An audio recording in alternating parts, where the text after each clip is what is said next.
flip-flop ko lang dito sa helmet na to. This won't be the best helmet for you. Baka mabingi ka sa sobrang wind noise. Good day guys, may bago na naman tayong package from Geely. Let's do an unboxing. For sure, excited na kayong makita ang laman nito. Kagaya ko. There you go. Bubble wrap removed. And syempre, let's see what's in the box. Inside the box ay ang Browie helmet ng Geely. Yan, matte gray finish ito. Let's check it out. Inside the box, ayan. The helmet is inside the dust bag. Sobrang klase ng lettering nitong Geely helmet na to. Let's check pa kung ano pa yung laman sa loob. Ito yung peak niya ng helmet.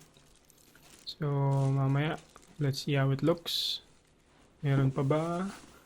So, ayan, wala nang laman. Let's open the bag.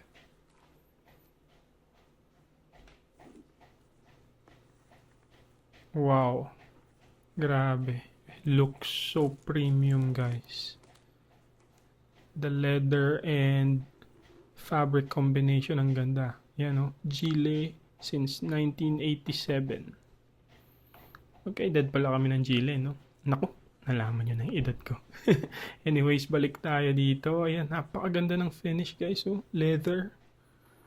Tapos may suede fabric. Tapos ito yung lagayan ng goggles, kung goggles yung gagamitin nyo sa kanya. Nakita na ba kayo ng mga classic helmet na goggles yung gamit? So, pwede siyang ganun. So, dito yun lalagay to secure it. At ayan, syempre, ang Geely ay DOT at ECE certified, kaya sigurado kayong safe na safe tayo sa helmet na to.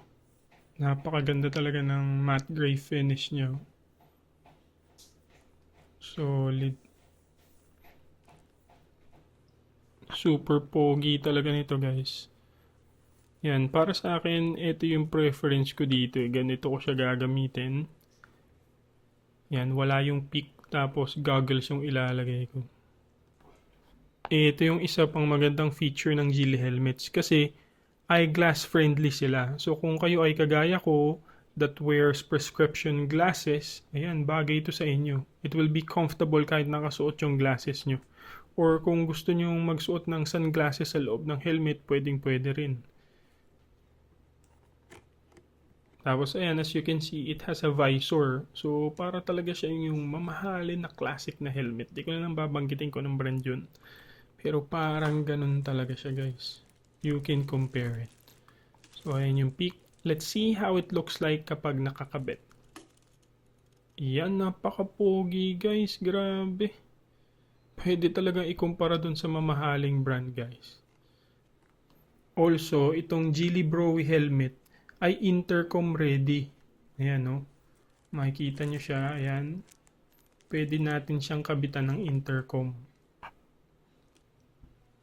This helmet uses a quick release strap. Gaya nung Geely Elysian natin. Ayan, no? So, kung napanood nyo yung previous video ko about sa Astral Elysian model ng Geely. So, naka-quick release strap din yun. At pinakita dun kung gaano katibay itong quick release strap nila. Uy, hindi ko napansin. May kasama rin pala siyang keychain. Makakaipon ako ng keychain nitong Geely helmets. Siyempre, ang tanong ng lahat, magkano ba tong helmet na to? Talaga bang budget friendly? Ayan, ang SRP niya ay 3,995 only. Grabe, guys. Sobrang layo ng presyo niya dun sa ibang brands, guys. Parang times 4 ata nito yun or more, guys. Pero ito, sa gantong halaga, meron ka ng pogi, safe na helmet. Ayan, tingnan nyo naman, guys. Napaka-pogi niya nung natanggalan natin yung takip ng visor. Grabe, sobrang angas nito, guys. Siyempre, susubukan natin to sa daan. Let's go!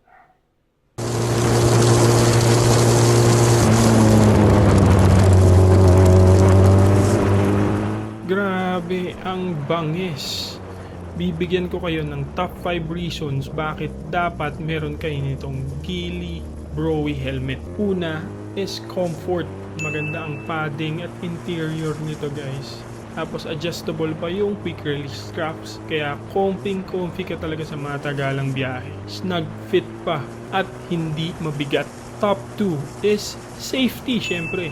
Dahil ang Geely helmets ay nakatugon sa iba't ibang safety standards natin gaya ng DOT at ECE certifications. Kaya siguradong protektado tayo dito sa Geely habang nasa biyahe. Number 3, aesthetics guys. Sobrang aesthetic nito. Grabe, napaka-pogi, napaka-angas nito. Men or women nagagamit nito, napaka-angas tignan. Lalo na kung naka-classic bike ka, neo-classic bike, cafe racer, or classic scooters ang gamit mo. Maging cruiser man yan. Number 4 is yung ventilation. Grabe guys, sobrang presko nito suotin. So I think maikukunik ko to dun sa comfort. Yan. So sobrang ma-appreciate nyo yung hangin sa biyahe, grabe. At makakaiwas ka sa fogging nung visor guys since well ventilated itong helmet na ito. At top 5 is value for money. So maraming rider sa atin, syempre gusto natin lahat.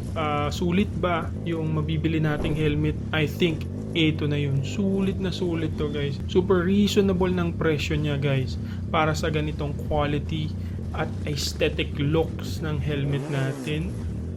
Super value for money. At pwede nating ikumpara sa mga mamahaling brands na kagaya ng model na to. Ang takeaway ko lang, I think for me, ang flop ko lang dito sa helmet na to is hindi mo siya pwedeng gamitin sa high speed. Kung super high speed yung takbuhan mo, kung naka sports bike ka, I think this won't be the best helmet for you kasi since well ventilated siya, baka mabingi ka sa sobrang wind noise. Pero kung gusto mo pa rin itong gamitin sa high speed, I do suggest na gumamit kayo ng earplugs. Kung nagustuhan mo at nakatulong sa itong video na to para makapag-decide sa perfect helmet para sa iyo, I would really appreciate it kung mag-subscribe ka at mag-follow ka. Shoutout nga pala sa mga kaibigan nating patuloy na sumusuporta sa ating channel.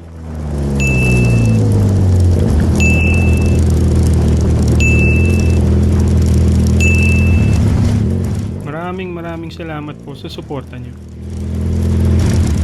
Kung gusto niyo rin magkaroon ng astig na helmet na to, nasa yellow basket lang yan or nasa link sa comment section. See you on the next one!